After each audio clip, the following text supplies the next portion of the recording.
কোন কোন নিয়ামত করবে অস্বীকার। যেখানে তাকাবে দেখবে শুধু তার নিয়ামত সম্ভার।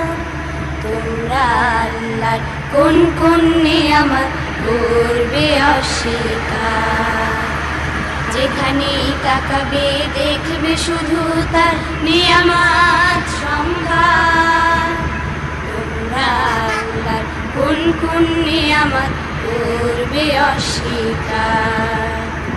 যেখানে তাকাবে দেখবে শুধু তার নিয়ামত সম্ভার। তোমরা আল্লাহর কোন কোন নিয়ামত করবে অস্বীকার। যিনি তোমাদের শিক্ষা দিয়েছেন আল কোরআন কথা বল